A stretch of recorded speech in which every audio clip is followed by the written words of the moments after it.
5 گناہ ایسے ہیں جن کے کرنے پر انسان دنیا و آخرت میں تباہ و برباد ہو جاتا ہے۔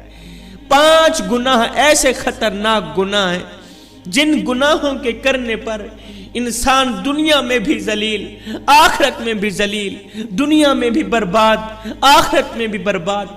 5 گناہ کرنے والا شخص دنیا میں بے سکون رہ جاتا ہے، بے آرام رہ جاتا ہے، سکون کا جنازہ نکل جاتا ہے، دکھ عروج پر آ جاتے ہیں۔ یہ 5 گناہ ایسے خطرناک گناہ ہیں جوانوں۔ حضرت علی نے فرمایا اگر تم چاہتے ہو کہ اللہ کا خاص کرم تمہارے اوپر برقرار رہے، اگر تم چاہتے ہو کہ رزق کی فراوانی ہو، کامیابی تمہارے قدم چومے، خوشحالی تمہارے قدم چومے، تو خدا را ان 5 گناہوں سے بچے رہنا۔ یہ خطرناک 5 گناہ کبھی نہ کرنا۔ پوچھا گیا حضرت وہ 5 گناہ کون سے ہیں؟ 5 خطرناک گناہ کون سے ہیں؟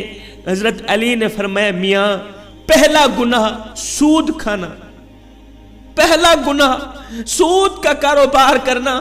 فرمایا ہائے سود خور انسان دنیا میں بھی ذلیل، آخرت میں بھی ذلیل۔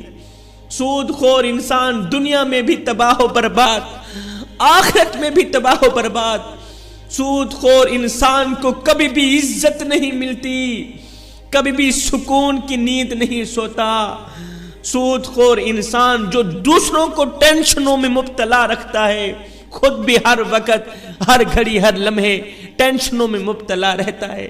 طرح طرح کی پریشانیاں اسے گھیر لیتی ہیں، طرح طرح کی مصیبتیں اسے گھیر لیتی ہیں۔ فرمایا قیامت کے دن سود خور انسان ایسے اٹھیں گے کہ ان کے چہرے مسخ کر دیے جائیں گے۔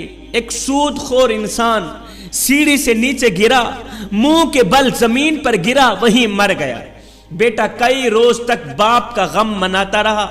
ایک رات بیٹے نے باپ کو خواب میں دیکھا، دیکھ کر پوچھا ابا تیرے ساتھ کیا معاملہ ہوا؟ سود خور ابا نے کہا نہ پوچھ بیٹے، سیڑھی سے نیچے گرا تھا، بجائے زمین پر آنے کے سیدھا جہنم میں چلا گیا۔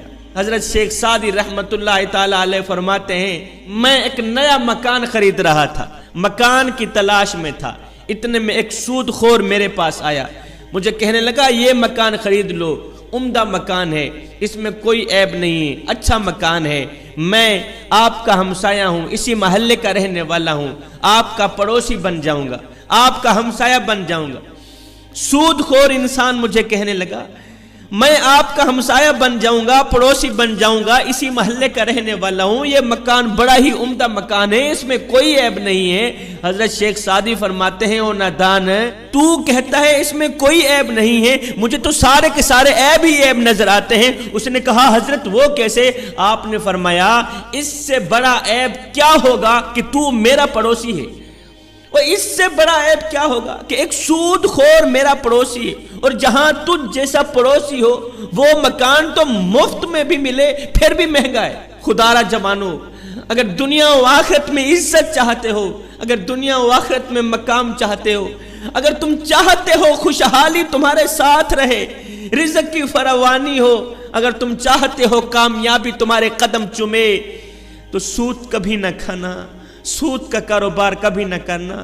فرمایا دوسرا گناہ کسی نیک عورت پر تہمت لگانا، کسی نیک متقی پرہیزگار عورت پر تہمت لگانا۔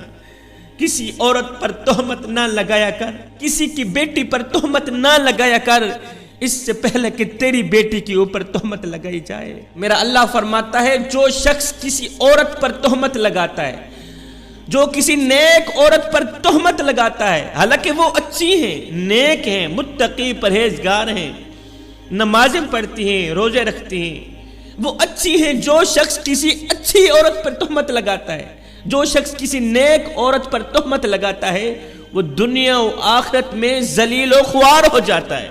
خدا را جوانو میں یہاں پر تمہیں ایک سونے کی تختی پہ لکھنے والا جملہ دے کے جاؤں گا، اگر تم کسی کی بیٹی سے نکاح نہیں کر سکتے تو نہ کرنا، کوئی بات نہیں، خدا را کسی کی بیٹی کے اوپر تہمت بھی نہ لگانا۔ ہائے وہ بڑا باپ جو اپنی بڑی کمر پہ بوریاں لاد لاد کے دن رات محنت مزدوری کرتا رہا،